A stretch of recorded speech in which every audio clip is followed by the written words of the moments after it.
Sponsored by the Big 98, Nashville's #1 for new country and the home of the Bobby Bones Show. We're so thrilled to have on the show singer, songwriter, lead guitarist for the hit platinum band Foghat. Scott, it's good to have you back on the show. Eric, it's good to be here, man. Thanks for having me. Scott Holt, it's like you are now a member of Foghat. Yeah. And you've been writing songs with the band for years. Mm-hmm. What does it feel like now with the new album, Sonic Mojo, that is being so well embraced by, rock radio and everything else? And I mean, you're out with Foghat. Obviously, you got the hits. What does this feel like with a new album out and releasing these songs on the tour? It's a great feeling. I'm real proud to be part of the band. I'm proud to have had something to do with this record. I'm proud of the record. I can't wait for everybody to hear it. It's a great record. Thank you. It's something that we put together.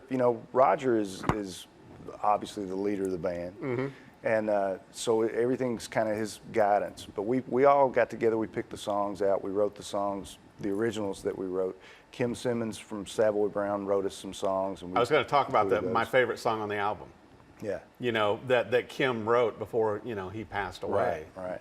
It's like, but there's so many good songs on here, and also so many nods, I think, to great artists. Yeah. Like B.B. King and Willie Dixon and everything. And Chuck Berry. It's like, how did you guys pick these songs? Well, to me, studying the Foghat catalog, like you do when you get hired to be in the band, I started to realize that they were really a celebration of American music. Right. I mean, it's Chuck Berry, it's Hank Williams, it's all the usual suspects, and they draw from all that, And that's the other thing about Foghat is that it's still a viable live band. I mean, we're not a tribute act. It's not like a cover band. It's four guys that are putting it on the line every night. So it's a real thing. And I'm concerned, and you got to fill me in on this. It seems like Roger Earl seems to be slowing down a lot. Yeah, no. No, that ain't gonna happen. The last time we had him in the studio, he's and it's like we talked about this before we came in the studio, Scott, to where Roger had more energy than you and I combined, and I can tell following him on social media with him and Linda, he's still that way. And you said, like, when you guys land for a show, at the airport, Roger just takes off. Yeah, that's a good exercise regime, is to try to keep up with Roger in an airport. If you can keep up with Roger, you're moving. But drummers are genetically insane anyway, so that's part of the deal, I think. But he has so much fun, and what I really enjoyed about this album, and obviously you and I have known each other a lot of years, is to where with Sonic Mojo, hearing you vocally, on this album, singing all these songs and playing. I mean, how does that feel? It's great. I mean, we were talking about it earlier. I'm the most grateful musician in the world. I have gratitude, tremendous gratitude about my job, my family, everything that's going on in my life. Right. I'm grateful for all of it. I know it's all fluid. Everything moves and changes. Right. But this is a really good part in my career right now, and I'm really grateful to have it. Well, and I was thinking about it, listening to this new album, and certainly hearing, the Americana, and we were talking about, Rodney Crowell and stuff like that, songs, and what you and I were both talking about before we came in studio, Scott, was that Foghat had been known for doing this already. Right. So, even in this new album, you're still fulfilling that tradition. Yeah, we didn't reinvent the wheel. I mean, we just put out another Foghat record. It's really gratifying. I mean, Brian and Rodney and Roger, the four of us, it's a group effort, and everybody weighs in and does their thing and does it well. Brian's one of my favorite guitar players, and Roger and I, we're like partners in crime. The songs usually end up starting with me and him, because once he gets on the drums and starts playing, I start playing guitar, and we're just kind of feeding off each other. It's just a really good energy. It's a good combination. Well, you guys have already released, 2 singles off the album, 2 videos and everything, and the album's available now on CD and purple vinyl. Purple vinyl. Not just black vinyl. Because it's not good enough. Why the purple vinyl? I got to know, I have no idea. It wasn't even my choice. And purple's my favorite color. So it was like, well, okay, let's go with that. Because this is like the first album in what, like 7 years? Yeah. As far as I'm concerned, it came at the right time. Yes, it did. Well, it's so interesting, too, when you look back at the history of Foghat, and certainly, the other members and Lonesome Dave and Roger starting the band in, what, I believe, 1971, but they got their break on Foghat Live, and, you and I being close to the same age, it's like songs like Slow Ride, and I Just Want to Make Love. I Just Want to Make Love to You. I mean, I'm still playing that in cover bands. Yeah. And and Stone Blue and all these songs. Yeah. I mean, they're part of the fabric with rock and roll. I mean, you still hear those at weddings. Right. And all these other events now, and now you're out on tour. Singing Slow Ride that I used to hear in high school on KDF here in Nashville. They used to play Slow Ride.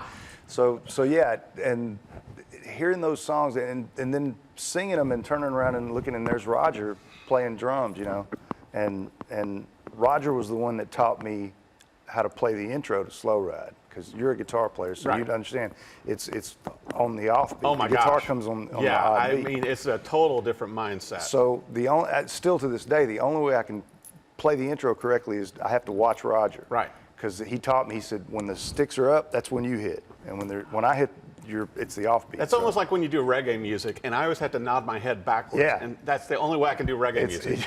It's almost the same with that. It's one of these deals, But it was so frustrating, because I mean the very first gig I played with Foghat, I was filling in for Charlie, the singer before me, and I had like 2 days of rehearsals, very brief rehearsals. It was a complicated thing, but we go to the gig, and I'm getting through the show, and I'm nervous, and I'm trying to fight my way through it. Of course, Slow Ride's the last song. Blew the intro.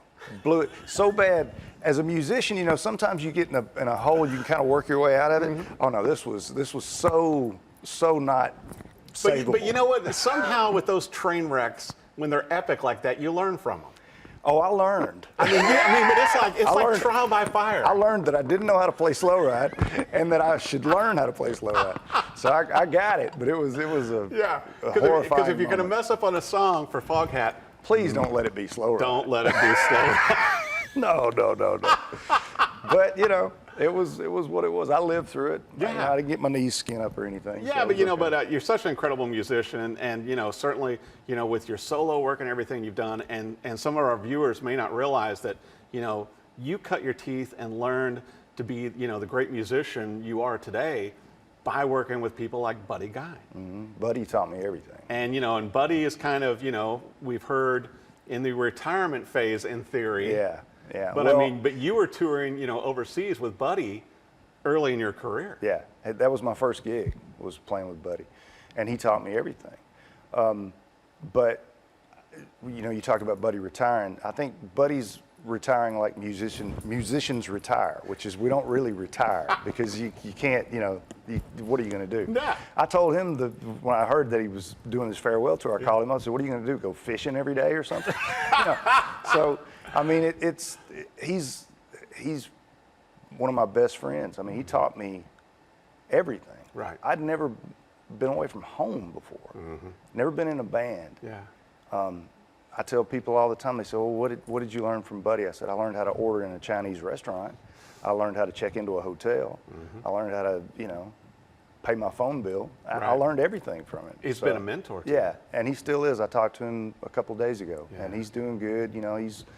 He's doing more gigs for this farewell tour than he's ever done. So it's going to be like the Kiss farewell tour. It may be 6 years long, but I hope it is. I hope it is, man. I hope he's doing this 15, 20 years from now. But I mean, what a great way to come up through the ranks as a musician and artist, and certainly as a songwriter too, because you've had so much good fortune with your songwriting that now brings you to today, to where other bands are opening for you.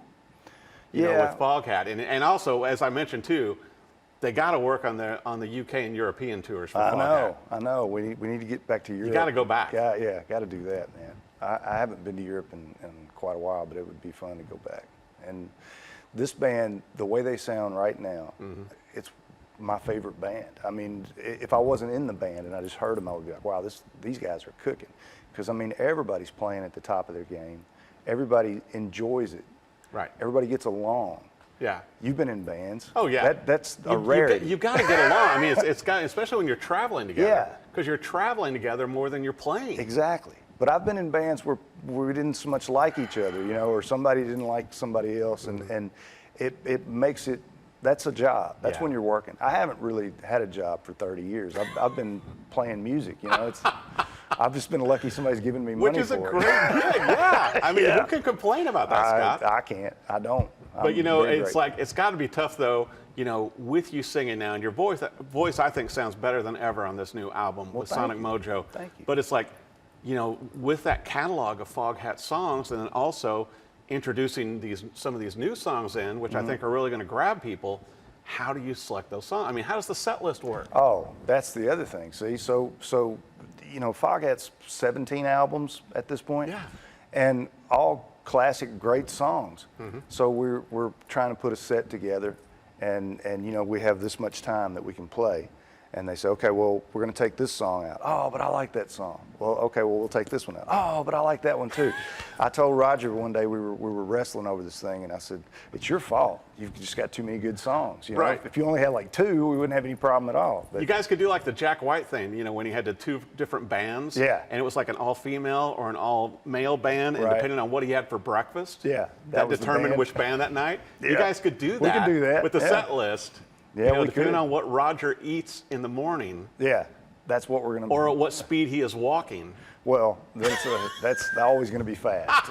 Always Well, I've got to gonna bring this up too, Scott. I mean, you know, besides being an incredible songwriter and vocalist, and like I said, you know, your vocals just sound so good on this new album. But you've also switched guitar brands. Yeah. You know, back in the day, you used to be, you know, with another company that started after Fender. Right. And right. now you're with a new guitar company. Yeah. LSL Guitars out of Southern California. Lance is the guy that owns the place and is the master builder, and he built me an amazing guitar. I talked to him on the phone, and I was like, well, you know, this is what I'm playing, and this is really all I've been playing for the last 10 or 15 years. And he said, I'm going to build you a guitar, and you won't want to play that other guitar. And he did. So now I got to get him to build me another one. So the problem now is, you know, I just have to buy more of them. So. Yeah. But then they'll have the signature Scott Holt Foghat model. Yeah, I'm sure they will. I'm pitching for that right now. Now, I got to can ask you see this it in my too. mind. I mean, especially, you know, being, you know, steeped in the blues, you know, as you and I both are, to where amp-wise and pedal-wise, for the Foghat catalog, did you kind of have to change this up? A little bit. I mean, we play through Marshalls. You know, that's the Which is one standard louder. amp. Yeah, it is one louder. And since I've been in the band, I think I've inched the volume up a little bit. But Hey, do you have the capo for the Marshall too, to where you put it on there and you move it up and down on the cabinet? yeah, should do. But yeah, it's everything's pretty much, you know, it's guitar into the amp and just let it rip. You know. Wow. Yeah. So no pedals or anything, just nothing special. I've got, you know, a wah-wah pedal that I use during I Just Want to Make Love to You, Love that song. and that's about it. I've got actually I use a Wampler Tumnus pedal, which is just kind of this. I bought it like an overdrive, but it's almost like this just puts a sheen on everything. Yeah, I'm a fan of those. That's a really nice pedal. Brian did a good job with that one. Yeah, that's a good pedal, and that's pretty much it, man. You know. It's the Keith Richards mode of I'm not a tap dancer. Well, especially though, I mean, to be, you know, singing all these songs. And Yeah. like you said, you know, and I know you were joking around when you first started with Foghat, but it's like, I mean, people, when they come to a Foghat show, have expectations. Oh yeah, you don't. You know- they don't want to hear your interpretation No. of Slow Ride. They want to hear Slow Ride. Right. And you better get it right. Yeah. And that was a learning curve for me too, because coming from Buddy's school, which was very much off the cuff. Oh, yeah. No, you know, Buddy never told us what key we were in. You just had to go, you know. And with Foghat, it was a different muscle, you know. But I like it. I you know, I'm always wanting to learn something new, and it was a different way of presenting music, and I really dig it. To me, knowing you, Scott, and knowing your music and your level of skill with everything you do, with the songwriting, guitar, vocals, all, the Foghat thing to me feels like a logical progression for you. It seems like home, especially with you and Roger together. Roger, he's one of my dearest friends, and I'm very comfortable. And it's taken me a year and a half to get comfortable, but I'm very comfortable in this situation. I feel good about where I'm at. So when I come to the Foghat show that you do here locally, Yeah. then I should watch you, because during Slow Ride you will be turning back to watch Roger. I will absolutely be watching Roger for the intro. I do it every night. Every night I turn around, I watch him, and then when it comes down, it messed me up, man, because I didn't realize it was hard. I thought it was easy. But isn't that the truth, though? I mean, look at this. I mean, you know, and you being an incredible blues musician, so many people are like, the blues are easy. Yeah. They've never dug in deep. Well, when you're singing it in your car, listening to it on the radio, you never miss a word. Right. Because you got a great backup band. When the microphone's in your face and everybody's looking at you, You're that guy. you're that guy, and you got to hit it. But also, I think, with the best music, and certainly, Foghat drew so much from the blues and everything over Right. the years that you were raised on too, to where it's the nuances, it's the details, and it's achieving those with these hit songs. Oh, absolutely, man. I mean, 8 gold records, a platinum, double platinum. That's a great rock band. Right. That you still hear on the radio. Exactly. And that's the thing about Foghat's music is you do still hear it on the radio. Mm-hmm. And the reason you hear it on the radio is because it's good songs. Right. They still hold up. Yeah. And I think also with this new album, with Sonic Mojo, I think you're going to hear more of these songs in placement too. I hope so. Which is nice for a band at this tenure. Yeah. To have new material out. Because, and no knock, but some rock bands, any bands can sometimes rest on their laurels. Right. It's like, we've got this great catalog. Do we really need, Yeah, they could. Foghat could have, after Foghat Live, just played that for the rest of the time, Right. But they didn't. They kept making records, and they kept, pushing the boundaries and experimenting with different stuff, and so that gives me the comfort when we're writing now to know that I don't have, there's not a script that I have to stick to. I can present any idea, and they'll either like it or they won't like it. Well, and that's what I like about this album too. And you said you had a lot of songs to choose from, and you guys were recording at the Foghat studio. Yeah. And Foghat has their own label. Yeah. It's a really good situation because when you own the studio, there's no clock, So you play when you want to, you record when you want to, A lot of my favorite memories of listening to this record is, about 5:30, 6 o'clock in the evening, Roger starts cooking. So, I'm doing guitar overdubs and I can smell like shepherd's pie. And I'm like, okay, this is a good way to work, Yeah. So, once 7 o'clock rolls around and the wine cracks open, then you're done for the day. That's a good time. It's a very good time. Well, and I've got to ask you this too, because obviously we talked about the purple vinyl, the CD, the album's out on digital formats. Are there going to be more singles and videos releasing too? We're going to release at least one more single and video, I'm sure of, and there may be more follow after that. What about merch? It's going to be some new merch. Oh yeah, there's all kinds of stuff coming out, man. All kinds. Like, are there going to be like Roger's hair ties too? Probably. That could be a nice. I'm just could saying. Be some bobbleheads. You never know little what they're Sonic gonna get. Mojo. Little Sonic Mojo hair ties could be. You never New know. drumsticks. Yeah, absolutely. You got the cool picks. Yeah, that's right. Yeah. So now it's like you are the possessor of Foghat picks. I'm one of 3 people that are possessors of Foghat. And you get to throw those to the crowd. Throw them out every night. My aim has gotten bad over the years. I'm not. But as is good it as like I used living to the rock and roll dream, Scott? And certainly Yeah, you've but had. I've been living it for 30 years. I know It's you've had a always lot been of rock and roll success, dream. but now it's like going. This is the best part. I'm telling you, man. This we talked about earlier. This is the best gig. The Buddy gig was great for 10 years. That was Obviously. awesome. But this. I got to learn all that and then bring it here. And success as a solo artist too. I had fun doing that too. Yeah, and still get to play some gigs. And I got to bring this up though too, that our viewers may not know that you also have a cool record shop. I do have a record store. And apparently your management style and the way you handle this is what has made this record shop just pop. Absolutely, because I'm very astute when it comes to knowing that I have no idea how to run a record store. So we've got my partner and I. We have a guy named Charlie Pignato, and he is the record store guru. If you go to Columbia, Tennessee, and you go downtown to the Square, Variety Records, and Charlie will take care of you. And also, I hear some incredible acts sometime, including the legend Bobby Rush. We've had Bobby Rush play at the store. We've had a bunch of bands play there. I've played there several times. Foghat actually played there. How did that work? It was an Earl and the Agitators thing, but we Roger and Brian and Rodney and me, we played at the store one night. Wow. We didn't announce it or anything. We just showed up and played. Yeah, I'm gonna have to come up and visit the record store. You got to come, man. Yeah, I got gotta to come because I still love vinyl. I should have brought you a shirt. I can bring you a T-shirt next time. I'll tell you what, I'm so thrilled with all the success that you're having, Scott, and I think there's going to be more. I want to make sure for our viewers, with everything going on with Foghat too, to be able to follow you guys, come see you live on tour. Yeah. Which I hope is going to go overseas next year too. where should our viewers go for everything Foghat? Foghat.com. Okay. That's the spot. And then also for Scott Holt, you still get that stuff going. I still got ScottHolt.com, but it's all tied together. So And the signature model guitar's coming. hope so. I can't wait. Tell Lance. Lance. Well, congratulations. You know, Sonic Mojo is out now. You need to get your own vinyl copy, CD copy. If you're listening to it, you know, through digital platforms, listen to the entire album because it's such a great album to where you're going to have different styles of music all within one space. And it is some awesome Sonic Mojo. Scott Holt, thanks for coming on the show. Thanks, man. It's good to be here. Congrats. Thank you.